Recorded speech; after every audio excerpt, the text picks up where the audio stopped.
반갑습니다. 아, 오늘 저에게 주어진 주제는 한반도 평화 어떻게 준비할 것인가 라고 하는 것입니다. 우리가 지난 2017년을 한번 생각해 보시죠. 북한이 탄도미사일을 15번씩 시험 발사를 했습니다. 그리고 재작년 9월 3일 날은 북한이 6차 핵실험을 했습니다. 그 파괴력이 자그마치 150킬로톤이 되었습니다. 북한은 그것을 수소폭탄이라고 얘기를 했습니다. 그뿐 아닙니다. 북한이 도발도 문제였지만 트럼프 행정부의 행보도 상당히 걱정이 많았죠.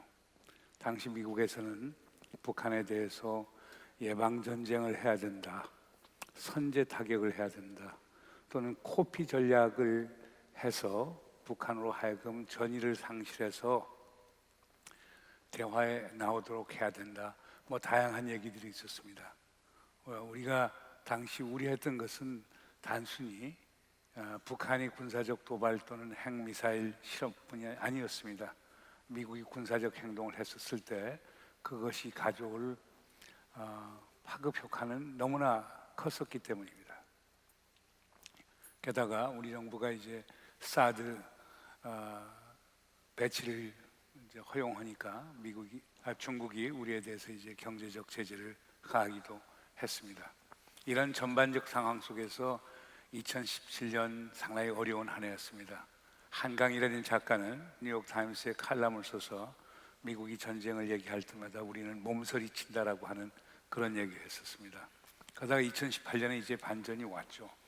그래서 평창 올림픽이 열렸고 평창 올림픽이 평화 올림픽이 됐고, 그래서 2018년 4월 27일은 판문점 정상회담, 6월 10일은 싱가포르 북미 정상회담, 9월 18일, 20일은 남북 2차 정확하게 얘기하면 3차 정상회담이 열렸던 것입니다.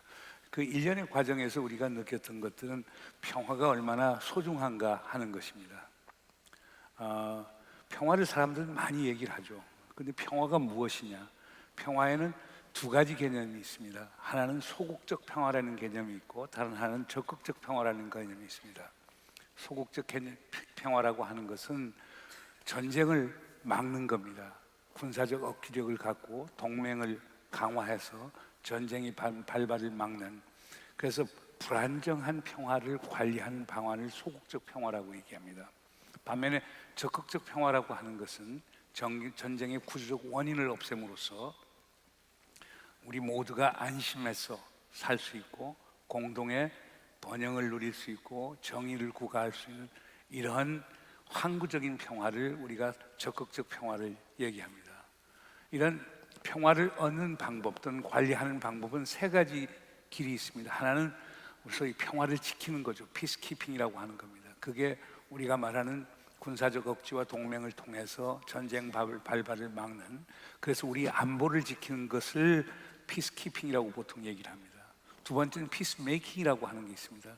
피스키핑보다는 한 단계 더 나가는 거죠. 결국에 뭐냐, 적대적 당사자 간의 신뢰를 구축하고 종전선언을 하고 평화체제를 만들고 하는 일련의 과정을 우리가 피스메이킹이라고 얘기합니다. 세 번째로는 피스빌딩이라고 하는 게 있습니다. 평화의 구축입니다. 이것은 그 독일 유명한 철학자 임마누엘 칸트가 영구평화론이라고 하는 책자에서 어떤 얘기를 했느냐 하면은, 무역을 하는 국가들끼리는 싸우지 않는다. 공화정, 즉 민주주의를 하는 국가들끼리는 전쟁하지 않는다. 그리고 하나의 평화 연방을 만들게 되면은 전쟁은 없어지게 된다. 이런 얘기를 했습니다. 그래서 요즘 학자들은 그걸 두고 자본주의 평화론, 민주 평화론, 그리고 안보 공동체 평화론이라고 하는 이런 표현을 씁니다. 아마 우리가 한반도에 평화를 가져오는다라고 하는 것은 한편에서는 전쟁의 발발을 막지만은, 그러나 두 번째로는 전쟁 상태에서 평화 상태를 만들어 나가는 이런 과정이 중요하겠고, 궁극적으로는 남북이 통일을 이뤄서 평화 통일을 이뤄서 남과 북이 다툴 일이 없어지고 남과 북이 하나가 되면은 우리가 생각하는 평화 구축이 이루어질 수 있다고 저는 봅니다. 그럼 그러기 위해서는 무엇이 필요하느냐? 저는 첫 번째 필요한 게 평화를 원하면은 평화를 준비하라는 것입니다. 독일 유명한 역사가 폴리비우스 메게티우스는 이런 얘기를 했습니다. 평화를 원하면 전쟁을 준비하라. 그러나 전쟁을 준비하면 상대방도 전쟁을 준비합니다. 그 과정에서 쌍방 간에 군비 경쟁이 일어나고 갈등과 대립, 불신은 심화가 됩니다. 그래서 저는 베케티우스의 평화를 원하면 전쟁을 준비한다는 이 명제에 동의하지 않습니다. 평화를 원하면 진짜 평화를 준비해야 된다는, 이걸 제가 첫 번째로 던지고 싶은 화두이고요. 두 번째 제가 던지고 싶은 화두는 역지사지 마음이 필요하다는 겁니다. 손자병법 모공편에 보면 이런 얘기가 나옵니다. 지피지기는 백전백승이다. 상대방을 알면 전쟁에서 100번 이긴다라고 하는데, 아는 것만으로는 모자랍니다. 공감대를 구축해야 됩니다. 서로가 서로의 마음을 살 수 있고 하나의 공감대를 구축했을 때 전쟁을 막을 수 있는 겁니다. 세 번째 제가 강조하고 싶은 것은 실사구시 정신이 있어야 평화를 만들 수 있다는 겁니다. 가령 지금 오늘날 보세요. 우리가 지난번 우리 이명박 정부나 박근혜 정부 때 우리가 생각했던 건 뭡니까? 북한의 급변 사태가 곧 온다. 북한 붕괴가 되면은 우리식의 흡수통이 된다. 그런 준비를 해 오는 과정에서 결국에 북한은 더 핵무장력을 강화했고 미사일을 강화했었거든요. 그런 걸 본다라고 하면 현실 인식을 정확히 해서 우리가 그때부터 적극적 협상에 임했다라고 하면 북한의 지금처럼 핵미사일 가는 속도가 늦어질 수 있었던 것 아닌가 하는 생각을 하게 됩니다. 지금 미국과 북한도 마찬가지입니다. 미국 입장에서는 북한 보고 핵을 먼저 포기하라. 그러면 우리가 제재를 완화해주고 보상을 주마. 북한이 그 들을 가능성이 상당히 적거든요. 이런 것은 결국 뭘 의미하느냐? 북한이라고 하는 실체를 보다 현실적으로 실용적으로 이해할 필요가 있다는 것이죠. 네 번째 제가 강조하고 싶은 것은 신뢰가 있어야 평화가 온다는 것입니다. 신뢰를 쌓지 않으면 평화를 만들어 나가기 어렵다는 것입니다. 그리고 제가 또 그 이유는 간단합니다. 신뢰 구축이라는 건 지금 현 정부가 지금 북한하고 하는 게 신뢰 구축의 중요한 과정을 밟고 있죠. 그러니까 군사적 신뢰 구축의 핵심이라는 건 그렇습니다. 쌍방 간에 가령 군사 훈련을 하게 되면 사전에 통보하고 서로 참관을 하고, 그 다음에 지금 우리 비무장지대의 경계 초소들을 없애고 지뢰를 제거하고 서해 지역 그리고 비무장지대에 있어서 적대적 행위를 중대하고, 이런 것들이 신뢰를 쌓는 상당히 중요한 첫걸음이라고 생각이 됩니다. 그렇기 때문에 이런 과정을 통해서 궁극적으로는 쌍방이 군비를 감축하고 그리고 평화 체제를 만들 수 있는 것 아닌가 생각이 됩니다. 그리고 다섯 번째로 제가 강조하고 싶은 것은 저는 경제가 평화라고 봅니다.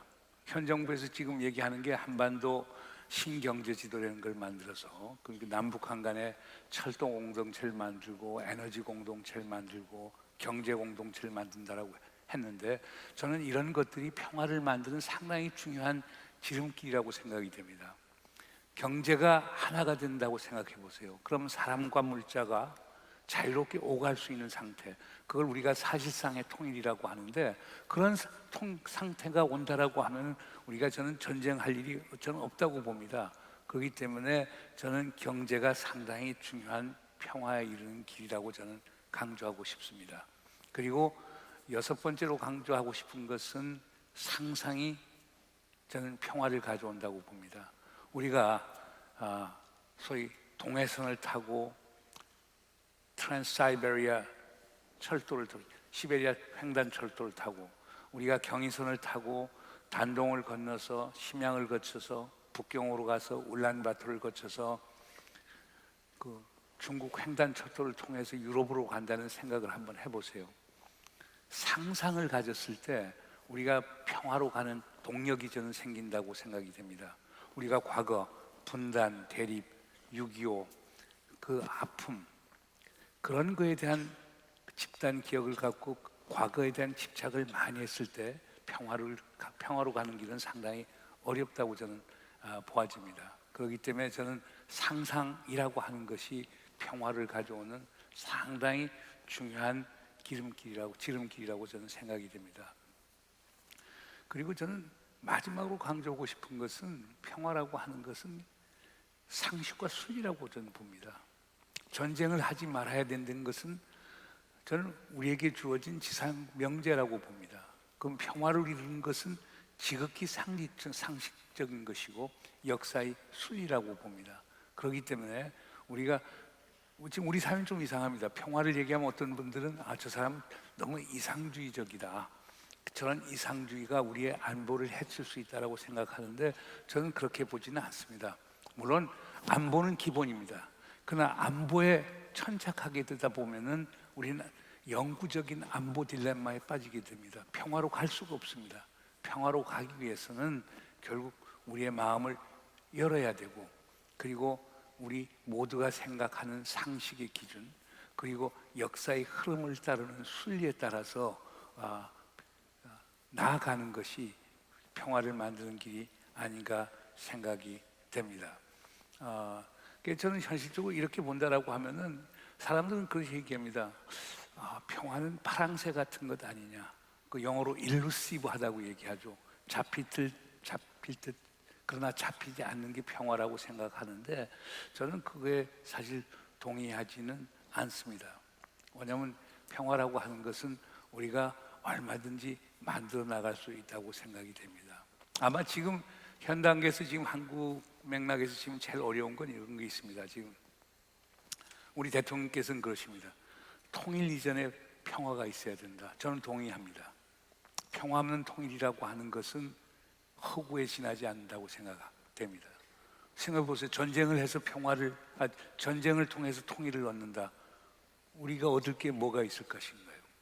가령 흡수 통일을 해서 평화를 얻는다. 그 과정이 얼마나 소위 고통스럽고 얼마나 많은 혼란과 우리에게 그 재앙을 가져오실 건가 생각한다라고 하면은 제가 볼 때는 평화를 먼저 만들고 평화의 토대 위에서 통일을 나가는 것이 옳은 길이라고 생각합니다.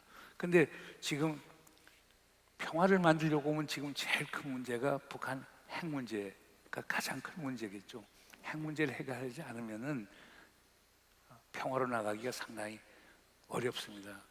그건 저는 많은 그 보수적인 분들이 말씀하신 대로 핵무기를 가진 북을 우리의 머리에 이고 우리가 살아갈 수는 사실 없는 일이죠. 그렇기 때문에 한반도에서 평화를 가져오기 위해서는 아까 제가 말씀드렸던 한 7가지의 기본 명제를 바탕으로 해서 결국 북한 핵 문제 해결하는데 우리가 적극적으로 나서야 된다고 봅니다. 그럼 북한 핵 문제 지금 주요 쟁점들은 뭐냐? 아까도 말씀드렸습니다만 첫 번째 쟁점은 그렇습니다.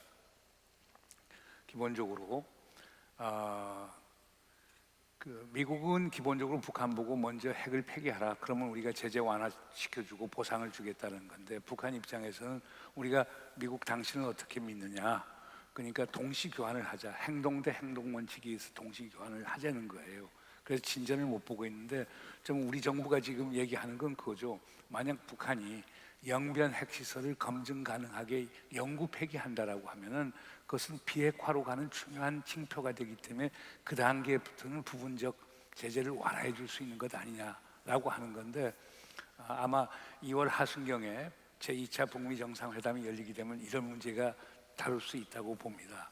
그리고 두 번째 문제는 미국 입장은 그렇습니다. 미국 입장에서는 북한이 비핵화를 하려고 하면은 지금은 동결을 하고 있지만 동결을 넘어서야 된다. 그래서 동결해서 핵과 미사일을 리스트를 만들어서 신고를 하고 신고한 거에 대해서 국제 사찰을 받고 그리고 난 다음에 검증 과정에 들어가서 폐기로 들어가야만이 미국이 북한의 완전한 비핵화를 수용할 수 있다는 거거든요. 그러면서 미국이 지금 북한에 얘기했던 것은 먼저 신고와 사찰을 하려는 거예요. 그러나 북한 사람들 주장은 또 이렇게 얘기를 합니다. 지금 미국이 우리의 지금 적대국인데 적대국에게 서로 신뢰도 쌓지 않고 종전선언도 없고 불가침에 대한 어떤 확약도 없는 상태에서 우리가 어떻게 적대국에 핵과 미사일 리스트를 만들어서 미국에 신고를 할 수 있겠느냐? 그건 마치 미국에게 우리에게 공격 리스트를 주는 거와 마찬가지 아니냐? 이런 주장을 하는 거예요. 또 그것뿐 아니고 미국하고 북한 사이에는 지금 신뢰가 없지 않습니까? 가령 미 정보 당국에서는 북한이 지금 핵무기가 60개에서 65개 정도 갖고 있다고 그러는데 북한 사람들 주장은 그렇습니다. 자기들 60개보다 적게 갖고 있다라고 하면, 그래서 신고한다면 미국이 믿겠느냐? 그럼 미국이 우리 보고 속임수 쓴다고 얘기할 것 아니냐? 그렇다면 오히려 신뢰가 더 약화가 되고, 그리고 협상은 깨질 가능성이 크기 때문에 미국과 북한 사이에 신뢰를 쌓고 하자는 지금 그런 주장을 하고 있는 거거든요. 그래서 어떻게 보면 갈 길은 상당히 멀다고 볼 수는 있습니다. 그러나 현실적으로 비핵화하는 과정에 있어서 신고라고 하는, 그리고 사찰이라고 하는 기본적 과정을 겪지 않고는 사실상 비핵화로 갈 수는 없는 거거든요. 이것도 좁혀야 되는 그런 문제가 있습니다. 또 세 번째, 지금 현재 문제가 되고 있는 것은 비교적 지금 남북은 상당히 잘 움직이고 있지 않습니까? 어떻든 간에 개성의 연락사무소도 생기고, 그 다음에 지난 12월에는 또 남북 철도 연결 착공식도 하고, 그리고 남북한 간에는 연락 채널이 원활하게 움직이고 있는데 북미 간에는 그동안 잘 안 됐습니다. 다행히 지난 19일 날 김영철 조선노동당 부위원장이 이제 워싱턴을 방문을 했고, 또 스티브 비건 미 특사와 최선희 북외무성 부상하고 또 스톡홀름에서 만나서 일련의 진전이 있습니다만은 그동안에 남북은 잘 때는 북미가 잘 안 되니까 미국 측에서 얘기하는 것은 남북 관계 앞서 나가지 말아라. 북미 관계하고 소위 동시화, 싱크로나이즈 시켜라. 여기서 갈등이 있었긴 했었거든요. 그래서 최근에 이제 그게 극복이 돼서 이제 움직여 나가고 있긴 한데, 그러나 하여간 기본적으로 비핵화로 나가기 위해서는 한편에서는 분명히 종전 선언을 하고 한반도의 평화협정이나 평화체제 같은 게 만들어져야 북한의 비핵화가 추동이 될 수 있는 건 분명한 사실이거든요. 또 다른 한편에 비핵화가 되지 않으면 미국 입장에서는 북한하고 종전선언하고 평화협정을 할 의사가 없다고 하는 건데, 요 간극을 좁혀나가면서 한반도에 있어서 평화체제와 비핵화를 동시에 추동해 나가는 게 현 정부의 기본 입장입니다. 어려움은 많죠. 그러나 제가 볼 때 희망은 있다고 봅니다. 특히 2019년 지금 1월에 일어난 일련의 사건들은 상당히 긍정적인 변수가 상당히 많다고 봅니다. 그래서 2차 정상회담이 열리게 되면은, 2차 북미 정상회담이 열리게 되면은 그 연이어서 북한의 비핵화 행보도 빨라지고 미국도 그에 상응하는 조치를 취해주고, 그러면 김정은 위원장이 서울 답방도 이루어지고, 서울 답방이 이루어지면은 우리가 생각하기에는 물론 북한이 어느 정도 비핵화의 행보를 보이느냐에 달려 있지만은 개성공단이라든가 금강산 재개도 가능할 것 아니냐. 그렇다라고 하면은 남북한, 북미 간, 한미 간에 선순환이 이루어질 수 있고, 여기에서 북한의 비핵화, 한반도의 평화의 새로운 지평이 열리지 않을까 생각이 됩니다. 이상 여러분에게 간단히 말씀을 드렸고, 제가 알기에는 30분 동안 질의응답 시간이 있다고 알고 있는데요. 여러분이 어떤 질문을 하셔도 좋으니까 가벼운 마음으로 질문해 주셨으면 감사하겠습니다. 대단히 감사합니다. 질문은 서서 받도록 하겠습니다. 앉아서 하니까 좀 이상하네요. 그리고 제가 지금 진행자에게서 받은 말씀은 2층에 계신 분들은 어저께 질문 기회가 별로 없으셨다고 그래서 제가 1층도 아주 세심하게 제가 주목을 할 테니까 질문 있으시면 꼭 하시도록 하십시오. 자, 질문해 주세요. 자, 저쪽에 계신 분, 우리 하얀 옷 입으신 분, 안경 끼신 분, 여기 마이크 좀 갖다 주세요.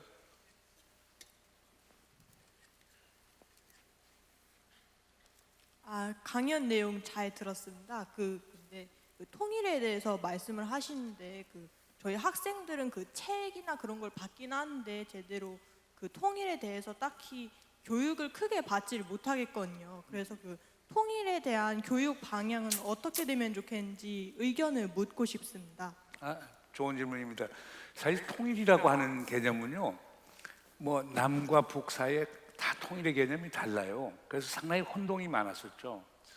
지난 박근혜 정부에서 통일 준비라고 하는 얘기를 하고 그랬는데, 그때도 재미있었던 게 통일의 개념을 정의 내리지 않고 통일 준비를 한다고 그랬었거든요. 그래서 상당히 많은 혼란이 있었는데, 우리가 가장 이상적인 통일이라고 하는 것은 남북이 하나의 단일 민족 국가를 만드는 게 가장 우리 모두가 원하는 겁니다. 이것은 결국에 일민족, 일국가, 하나의 정부, 하나의 체제, 하나의 시스템, 이게 우리가 생각하는 이상적 통일이죠. 그런데 북한이 얘기하는 통일은 이렇습니다. 연방제나 낮은 단계 연방제를 얘기하는 거거든요. 그건 기본적으로 하나의 민족이 하나의 국가, 두 개의 체제, 두 개의 지방 정부를 갖게 되는 거거든요. 근데 우리 한국 정부의 기본적인 입장은 그렇습니다. 1989년 한민족 공동체 통일 방안 채택 이후에 북이 얘기하는 연방제나 낮은 단계 연방제라고 하는 게, 즉 하나의 주권 국가를 갖는 게 쉽지 않을 것이다. 그러니까 우리 측에서는 어떤 제안을 했느냐면, 하나의 민족이 두 개의 과도기적인 국가, 그리고 두 개의 체제, 두 개의 정부를 갖자. 그래서 남과 북이 비슷해지고 동질화가 되면은 남과 북 사이에 일종의 통일위원회 같은 것을, 협의회 같은 걸 만들어서 거기에서 통일헌법을 만들어서 남과 북에서 국민투표를 통해서 가장 이상적인 통일의 방법을 택하자. 이런 것이 우리 남측에 의해서 얘기하는 남북 연합 통일 방안 또는 남북 국가 연합 통일 방안이에요. 이렇게 다양한 통일의 형태들이 있거든요. 그 한국 정부가 얘기하는 것을 김대중 대통령 같은 경우는 사실상의 통일이라고 얘기합니다. 왜냐하면 두 개의 국가가 당장 통일을 이루는 건 아니기 때문에 우선 남과 북이 교류 협력을 하고 신뢰를 구축해서 사람과 물자가 자유롭게 오가할 수 있는 통일. 그래서 정상회담이 정례화되고 소위 그러니까 장관회담이 정례화되고 국회회담이 정례화돼서, 그래서 남과 북 사이의 소위 협력과 통합의 정도가 깊어지고 제도화가 되면은 이것을 사실상의 통일로 얘기하자고 그랬거든요. 그래서 통일의 개념이라고 하는 것이 여러 가지가 있는데, 우린 한국 정부가 주장했던 통일의 방법이라고 하는 것은 하나 민족이 과도기적인 두 개의 국가를 전제로 해서 두 개의 체제, 두 개의 정부를 갖고 교류 협력을 해서 비슷해지자는 거거든요. 그러면 통일 교육은 어떻게 해야 되느냐? 지금까지 통일 교육이라고 하는 게 정부가 바뀜에 따라서 통일 교육의 성격들이 많이 달라졌거든요. 저는 그렇게 생각합니다. 뭐 북이 주장하는 통일 방안, 뭐 어떤 분들은 뭐 중립화 통일 방안도 주장을 하고 다양한 통일 방안을 얘기하는데, 통일 방안이 열 마음으로 접근될 수 있도록 저는 그 활성화돼야 된다고 봅니다. 그리고 정부가 생각하는 통일 방안을 일방적으로 투입하기보다는 국민들, 학생 여러분들이 많이 생각하는 통일 방안들을 받아들이는 수렴형 통일 교육이 더 바람직한 것 아니냐. 그렇지 않습니까? 통일은 누가 결정하는 겁니까? 국민이 결정하는 건데, 그럼 국민이 생각하는 걸 반영하면서 그 다양성을 보여주는 게 통일 교육의 기본 방향이라고 생각이 됩니다. 감사합니다. 네, 또 다른 질문.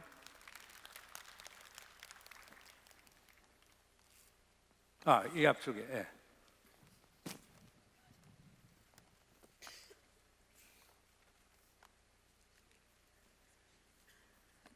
안녕하십니까. 저는 유일한 분단도인 강원도에서 왔습니다.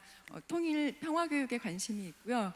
지금 앞에 질문하신 학생분께서 질문하신 것처럼 통일교육의 방향이 궁금하였는데 답변이 되었던 것 같고, 통일교육 이전에 평화를 원한다면 평화를 준비해야 된다는 말씀처럼 우리 학교 현장에서도, 교육 현장에서도 평화교육의 중요성이 점점 커지고 있다고 생각을 합니다. 그래서 어떤 방향의 평화교육이 필요한지 질문하고 싶고요.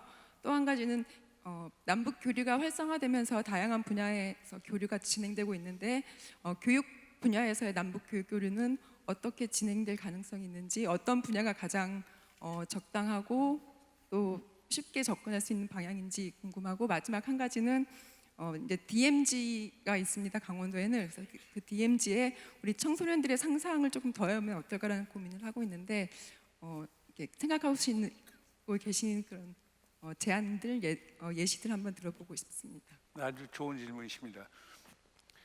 우리가 통일교육 못지않게 중요한 게 이제 평화교육인데요. 가령 지금 경기도 교육청의 이재정 교육감 같은 분들은 그 평화교육, 또 세계 시민교육, 이런 것들을 이제 적극 장려하고 있어서 소위 교과서로 만들어서 지금 하고 그러니까 김상곤 교육감 계셨을 때는 민주시민교육, 그 다음에 이제 이재정 교육감 오셔서는 그 평화 통일교육, 그리고 세계 시민교육 세 가지로 쭉 하는데요.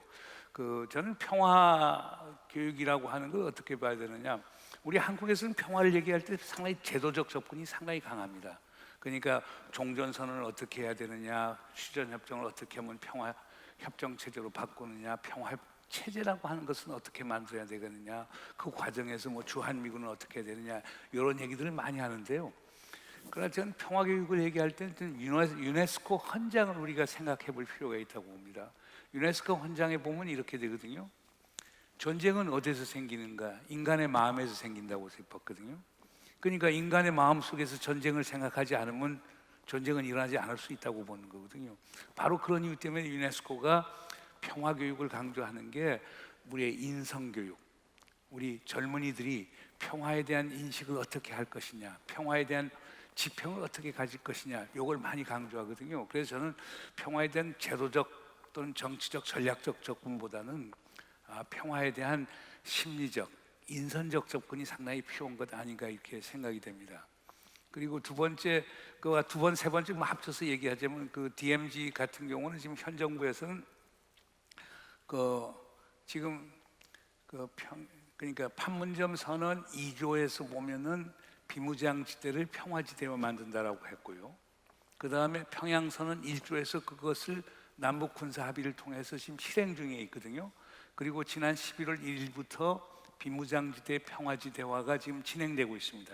그래서 경계 초소들, 지금 11개 경계 초소를 남과 북이 시범적으로 지금 폐기했고, 나머지 경계 초소들을 그냥 일방적으로 다 없애는 게 아니고 하나의 역사적 유물로 다 보존을 시켜서 결국 조금 있어서 남북한 간의 평화가 많이 구축이 되면은 비무장지대라고 하는 게 중요한 우리가 말하는 역사 보존의 장소가 될 것이고 관광 벨트가 될 것이거든요. 지난 정부에서 얘기했던 평화 생태공원도 생겨날 수 있고 다양히 있기 때문에 저는 앞으로 제가 볼 때는 DMZ라고 하는 게 우리 남과 북의 젊은이들뿐 아니고 전 세계 젊은이들에게 평화를 교육하는 가장 중요한 터전이 된다고 봅니다. 그리고 제가 알기에는 정부에서 그런 평화 교육을 목적으로 하는 그런 시설도 만들려고 하는 걸로 알고 있고요. 접경 지역도인 경기도와 강원도도 그것을 구상 중인 걸로 알고 있습니다. 그래서 그 DMZ라고 하는 게 단순히 없어지는 게 아니고 과거 냉전에 처참했던 역사적 유산을 그냥 보존하면서 어떻게 우리가 항상 평화를 만들어 나가고 어떻게 하면 전쟁을 막느냐라고 하는 하나의 역사의 현장이 되어야 되지 않느냐 생각이 됩니다. 또 다른 질문 이번 이쪽에서 한번 받아볼게요. 저 뒤쪽에 손 드신 분, 저 뒤쪽에 안경 끼시고, 그 다음에 2층은 제가 그 다음으로 2층으로 가겠습니다. 네, 감사합니다. 강연 도중에 평화를 위해서는 평화를 준비해야 되는 말씀이 너무 감명 깊게 잘 들었습니다. 저는 서울 도봉구에서 역사를 중학생 아이들 역사를 가르쳤던 교사입니다. 역사를 가르치다 보니까 평화를 위해서 그러니까 통일을 위해서 아이들에게 설득을 시켜야 되는데 아이들이 얘기를 합니다. 통일을 하게 되면 경제가 발전한 남한 쪽에서 더 많은 자금을 투여해야 되는 것 아니느냐. 그러다 보면 통일했었을 때 우리가 성인이 됐었을 때 부담해야 되는 그 경제적 그리고 여러 가지 부담들이 있는데 그것에 대해서는 어떻게 우리가 준비를 해야 되느냐라는 질문을 합니다. 그러면 저는 그렇게 얘기합니다. 너네 다음 세대를 생각을 해라. 그렇게 됐었을 때는 너네 다음 세대들이 충분히 그 혜택을 누릴 것이다 라고 얘기를 하는데 질문을 드리고 싶습니다. 그렇게 됐었을 때 지금 중고등학생들이 부담을 해야 됐었을 때 그것에 대해서 어떻게 좀 잘 교육을 시킬 수 있는지를 여쭤보고 싶습니다. 아주 뭐 현실적인 질문을 하셨는데요. 저는 통일의 방법에 따라서 통일의 비용은 달라진다고 보는 거거든요. 통일이 제일 많이 드는 것은요, 전쟁을 한 다음에 생긴 통일이에요. 월남 비에트남식 통일이에요. 그건 전쟁 비용이 있죠. 전쟁에서 파괴된 것을 복구하는 비용이 있죠. 그다음 경제 발전 비용이 있죠. 두 번째 비용이 많이 드는 게 우리가 보통 얘기하는 흡수형 통일이죠. 왜냐하면 흡수형 통일이라는 건 하룻밤 자고 났지만 북이 우리의 일부가 돼서 어느 날 갑자기 북한이 OECD 국가가 되는 거예요. 그러면 북한의 모든 경제 발전 비용, 그러니까 우리가 보통 통일 비용 생각할 때는요, 이런 얘기를 합니다. 북한 주민들이 소득이 우리 소득의 몇 퍼센트가 되느냐, 50%까지 올리느냐, 80%까지 올리느냐, 이거에 따라서 통일 비용이 상당히 달라질 수가 있는 거거든요. 그럼 우리가 전부 다 부담을 해야 됩니다. 두 번째는 그러니까 흡수형 통일 비용이 제일 많이 든다고 나왔습니다. 그럼 통일 비용이 제일 적게 드는 것은 점진적 통일 방안일 경우입니다. 즉 우리 한국 정부가 지금까지 주장해왔던 소위 남북 연합 방법입니다. 그러니까 북한이 남북 연합 방식에 의한 통일 방안입니다. 그럼 북한하고 남은 계속 독자적으로 그 독립된 주권을 유지하게 되면은 북한의 경제 개발에 대한 책임은 기본적으로 북한 당국에 있는 겁니다. 그리고 우리가 흡수형 통일이 되면요, 북한 경제 발전하는데 국제 개발 원조를 받을 수가 없습니다. 독일 같은 경우는 선진국 OECD 멤버였기 때문에 국제 개발 원조를 한 푼도 받지 못하고 전부 다 독일 정부의 예산, 세금, 그 다음에 뭐 국제 투자를 통해서 해결했거든요. 그렇기 때문에 우리가 흡수형 통일했을 때 그런 부담이 많은데, 근데 우리가 점진적으로 통일했을 경우에는 북한이 주권국가로서의 그 스테이터스를 계속 유지하기 때문에 북한에 들어가는 경제 비용은 기본적으로 북한이 맡아야 되는 거고 우리가 부분적으로 도와주는 거거든요. 근데 그것은 우리에게 들어오는 상승 효과도 상당히 많습니다. 그리고 국제 ODA 개발 원조들도 많이 들어올 수 있기 때문에 저는 우리가 북한의 주권을 인정해 주는 상태에서 남북한이 점진적 그 김대중 대통령께서 얘기하는 사실상의 통일로 가게 된다라고 하면은 통일 비용은 우리가 생각한 것처럼 그렇게 많아지는 것이 아니고요. 그건 통일 비용이 아니고 투자가 될 것이고, 그 또 상당 부분은 우리의 기자재들이 들어가고 우리 경제를 활성화시키는 방안이 될 수도 있기 때문에 저는 우리가 생각하는 남북 연합에 의한 점진적인 합의 통일 방안일 경우에는 통일 비용이 그렇게 들어가지 않고 오히려 통일의 편익이 더 커질 수 있다고 저는 봅니다. 2층에서 제가 받도록 하겠습니다. 2층에 질문 있으시면은 스팟을 2층으로 좀 비춰주실래요?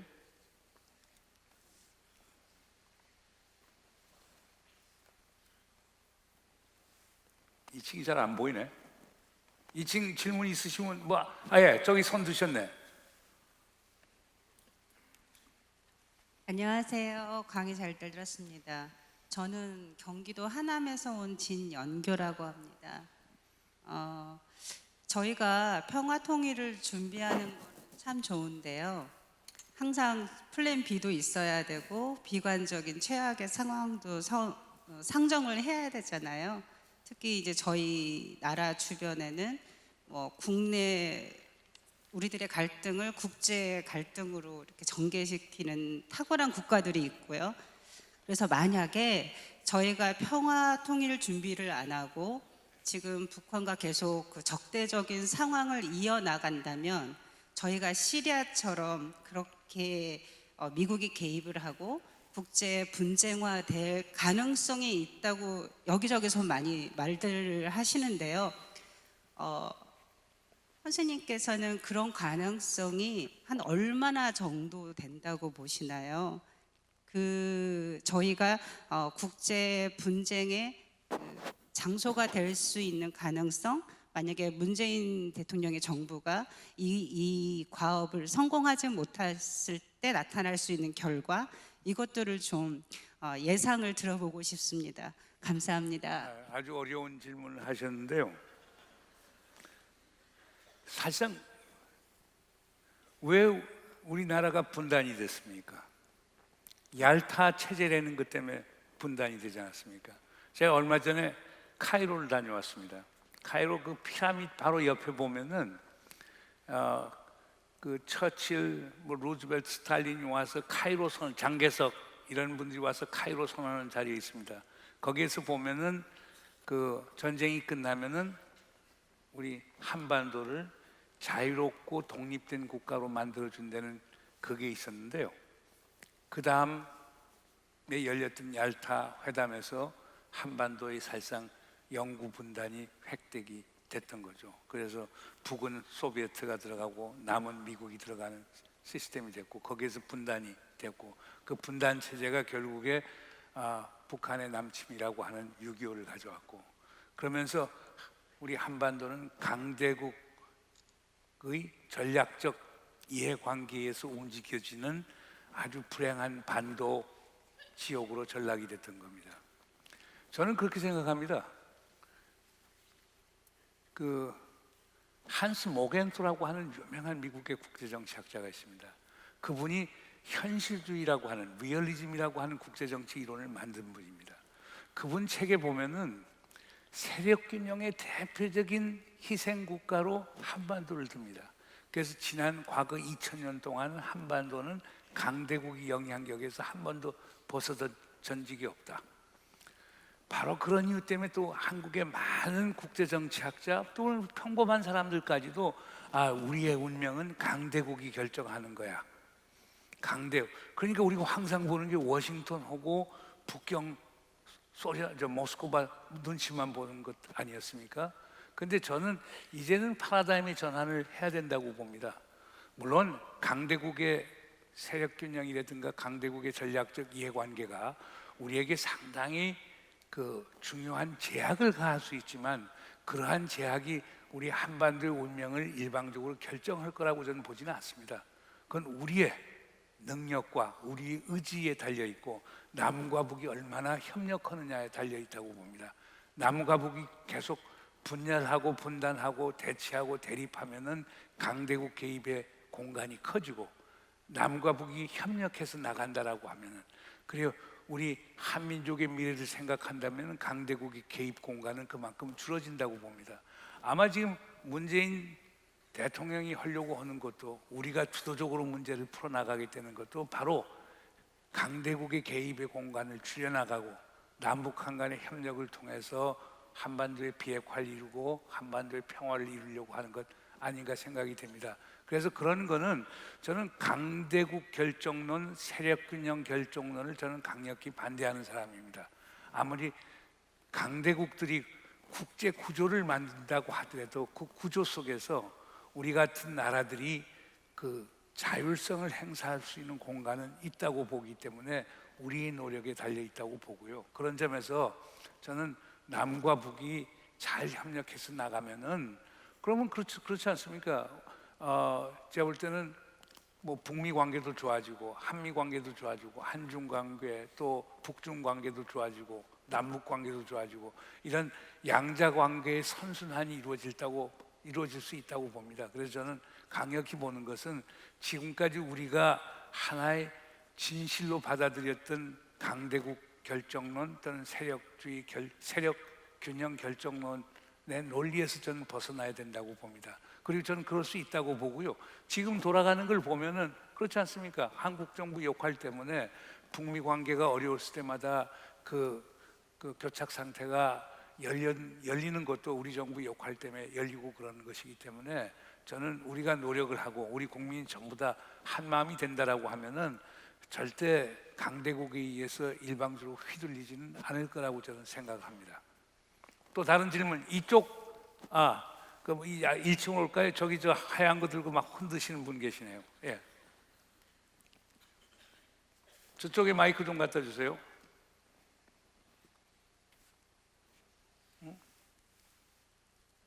마이크 진행하시는 분 그냥 생목소리로 한번 해보시죠. 네.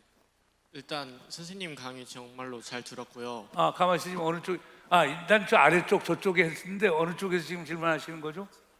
2층. 오케이. 정말- 미안해요. 그 강의 정말 잘 들었고요.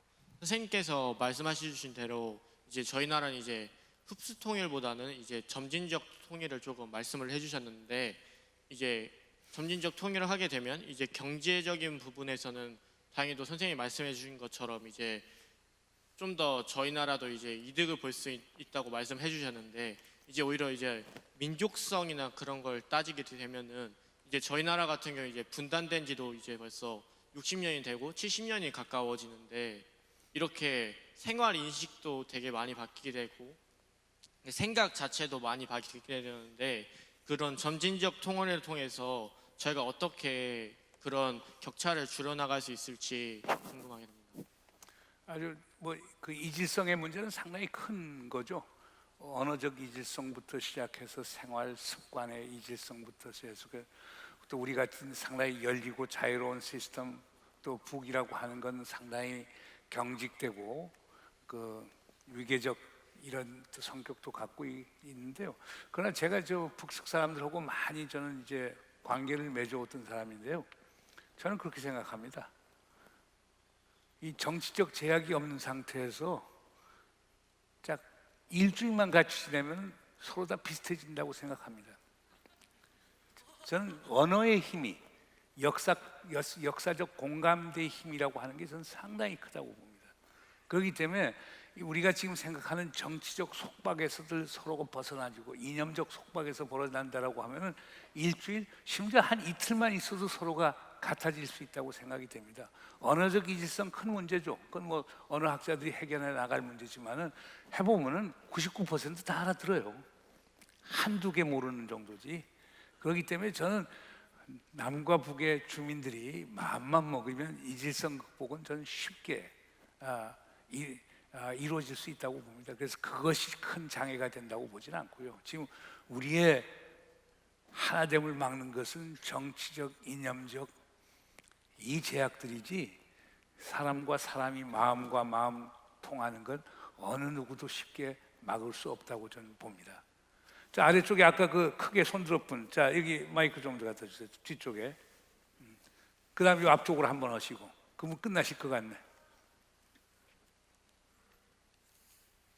네.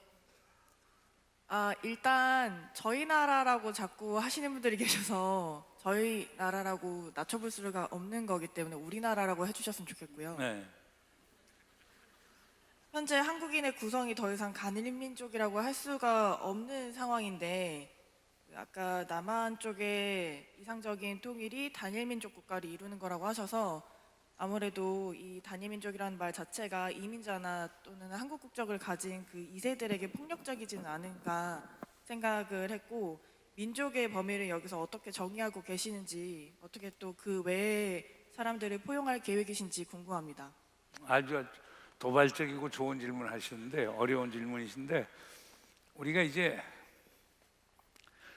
국민과 민족이라고 하는 두 가지 개념이 있거든요. 그래서 이제 영어로 얘기하면 그 재미있습니다. 우리가 지금 사용하는 민족주의라고 하는 그 개념은요, 우리나라 말이 아닙니다. 서구에서 들어온 말이거든요.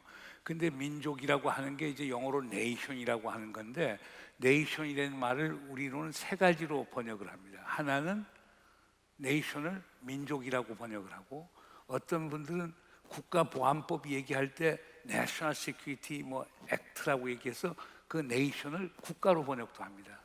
또 어떤 분은 네이션을 어떻게 하냐면 네이션 스테이트, 국민국가라고 하는 표현도 쓰거든요. 그럼 영어의 네이션이라고 하는 것을 민족, 국가, 국민 세 가지 다 번역이 됩니다. 그래서 그 문제의 극복이라고 하는 건 그렇습니다. 지금 동력은 우리 한민족이 분단된 상태에서 하나 되는 걸로 만드는데, 만약에 남과 북이 하나 된 이제 민족 국가가 된다라고 하면 그 민족 속에서 제일 중요한 건 국민이 되겠죠. 국민이 결국은 주권의 주인이니까, 나라의 주인이니까. 그렇게 된다면은 국민은 우리하고 색깔이 다르고, 우리 쪽에 소위 나중에 참여해서 동화가 되든 동화가 안 되든 우리가 더불어 사는 소위 이민족, 우리가 한민족이 아닌 분들은 대한민국 국민일 수 있습니다. 그러면 앞으로 나라의 주인이 되는 건 민족이 아니고 국민이 되겠죠. 그래서 국민이 중심이 되는 나라, 특히 민주적인 나라가 되면요, 이 민족의 문제는 극복이 될 것 아닌가 생각이 됩니다. 그러면 여기서 세 가지의 민족을 강조하는 것은 우리 민족이 분단됐기 때문에 분단된 민족사를 극복해서 하나의 통합된 국민국가를 만들고, 그 상태에서는 외국에서 와서 우리가 더불어 사는 이 민족들도 우리와 같은 국민이 되기 때문에, 소위 나라의 주인이기 때문에 같이 살면 저는 문제가 없다고 봅니다. 그래서 지금 제가 민족을 강조하는 것은 분단된 한반도에 있어서 한민족을 찾자라고 하는 의미고, 그 다음에 남북이 통할돼서 하나의 통일된 우리 국민국가가 만들어지면은 그건 민족에 관계없이 국민이 주인이 되는 나라니까, 그러면 여기와 정착돼 사는 지금 100만, 그때 되면 200, 300만이 될런지도 모르는 우리가 다른 민족적, 소위 에스닉, 다른 종족적인 분들도 국민으로서 우리와 더불어 동등한 권한을 행사할 수 있게 되겠죠. 그래서 민족 국가에서 국민 국가로 넘어가는 과정이 앞으로 더 필요하다고 생각이 됩니다. 이제 아마 제가 한 번 정도 더 들으면 저 질문을 받으면 될 것 같은데요. 2분 11초니까 꼭 저기 프레쉬 갖고 이렇게 드시는 분, 제 주목을 했으니까 자, 그분께 드리겠습니다.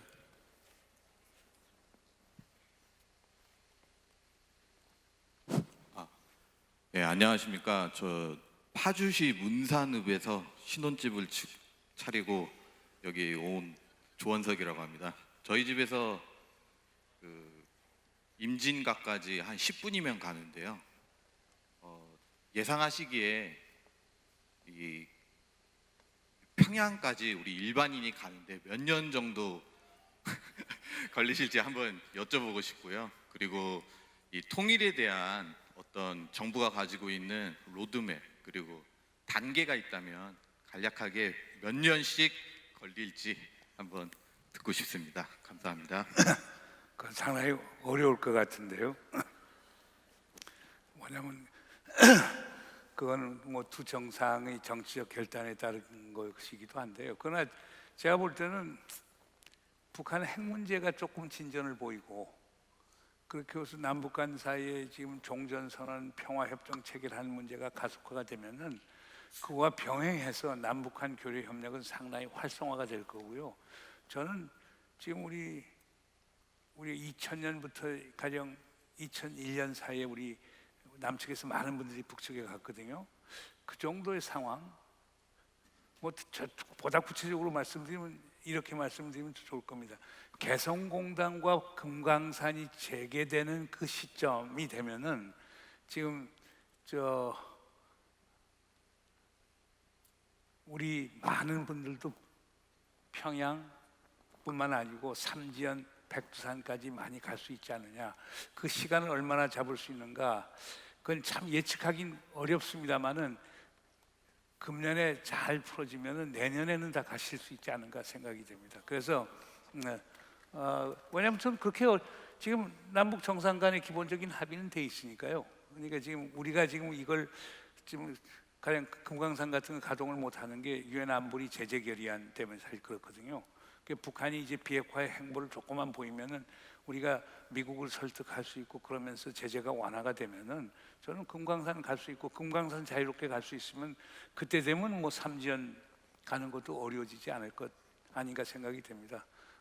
제가 백두산을 지난 9월에 갔었거든요. 천지도 가보고 그랬었는데 정말 가볼만 하더라고요. 정말 천지는 아름답습니다. 고요하고. 자, 시간이 다 된 것 같습니다. 오늘 좋은 질문들 많이 해주셔서 대단히 감사합니다. 자, 수고하세요.